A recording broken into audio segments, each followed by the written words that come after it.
State government से approve घटिया colleges के मालिकों ने रोज माइंड के प्रोग्राम को कॉपी करने का एक तरीका निकाला कि अगर रोज माइंड के बच्चों की हॉस्टल फीस 60,000 है, उन्होंने बच्चों को कहा कि हम 40,000 रुपए में आपका नामांकन पूरा कर देंगे। आप सब बहुत खुशनसीब बच्चे हैं कि ऐसे किसी घटिया कॉलेज का आप हिस्सा नहीं बने। वो झूठे लोग जो बड़े बड़े चेहरों के नाम पर स्कॉलरशिप का व्यापार करते हैं, उनको जाकर कहिए घटिया दर्जे के कॉलेज के मालिकों, रोज माइंड का प्रोग्राम ये नहीं है।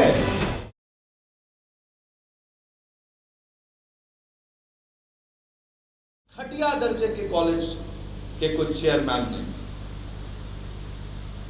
जिनकी दुकानें नहीं चल रही थी, जिन कॉलेजों के हालात अच्छे नहीं हैं, जिनके सीटें नहीं भरती, प्राइवेट यूनिवर्सिटीज और साथ साथ स्टेट गवर्नमेंट से अप्रूव घटिया कॉलेजेस के मालिकों ने रोज माइंड के प्रोग्राम को कॉपी करने का एक तरीका निकाला। मैं नाम नहीं लेना चाहता उन घटिया कॉलेज के चेयरमैन का, उन घटिया लोगों का, लेकिन वो मुझे सुनकर समझ जाएंगे कि मैं क्या कहना चाहता हूं। उन्होंने क्या किया, आप जाके बताइए देश के बच्चों को कि उन्होंने रोज माइंड के प्रोग्राम को कॉपी करने का एक झूठा तरीका अपनाया। वो तरीका ये था कि अगर रोज माइंड के बच्चों की हॉस्टल फीस 60,000 है और examination fees according to their subject है, तो उन्होंने बच्चों को कहा कि हम 40,000 रुपए में आपका नामांकन पूरा कर देंगे। रोज माइंड तो 60,000 की हॉस्टल फीस पकड़ है,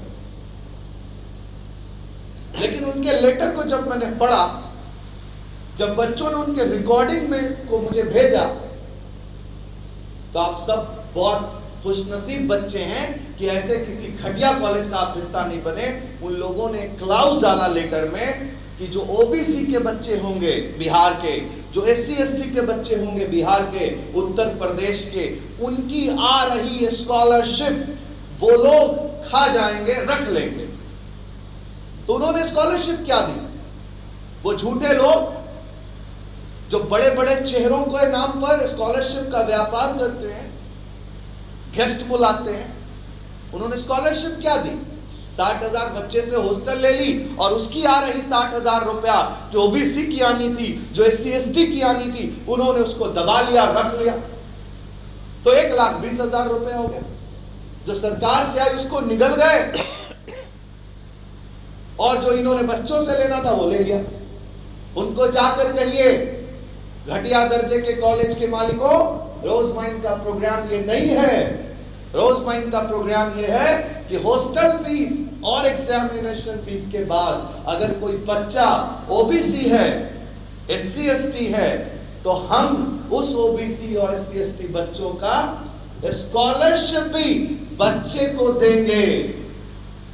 अगर किसी मेरे रोज माइंड के कैंडिडेट को, मेरे छात्र को जो ओबीसी है, एससी एसटी है, अगर उसको स्कॉलरशिप आ जाती है 50,000 की, तो उसकी रकम घर से सिर्फ 10,000 रुपया लगेगी। अगर उसकी रकम 60,000 है तो यह है प्रोग्राम। तो मैं देश के उन हर छात्र छात्राओं से और आपके माध्यम से उन अभिभावकों को सूचना देना चाहता हूं कि जब भी कोई कॉलेज ऐसा बात कहे तो उससे साफ लफ्जों में पूछिए पहले, एक और धोखा हो सकता है। आपकी नामांकन की प्रक्रिया को 60,000 से नीचे पूरा कर दिया गया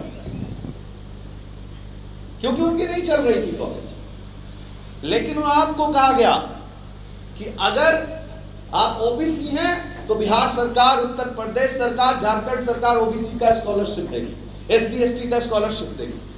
लेकिन जब बच्चा कॉलेज पहुंचा और उसकी स्कॉलरशिप नहीं आई, तो उनके गले में फांसी का फंदा लटकाने के जैसा दर्द दिया गया उनको और कहा गया कि नहीं आई इसलिए आपको टोटल फीस देनी होगी।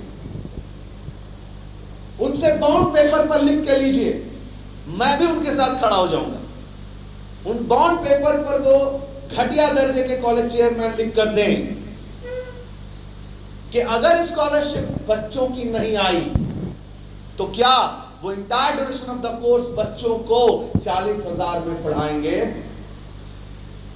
उन घटिया दर्जे कॉलेज के चेयरमैन से पूछिए कि क्या अगर 60,000 में बच्चों को आपने दाखिला दे दिया और उस SC बच्चे की स्कॉलरशिप नहीं आई तो आप क्या करेंगे?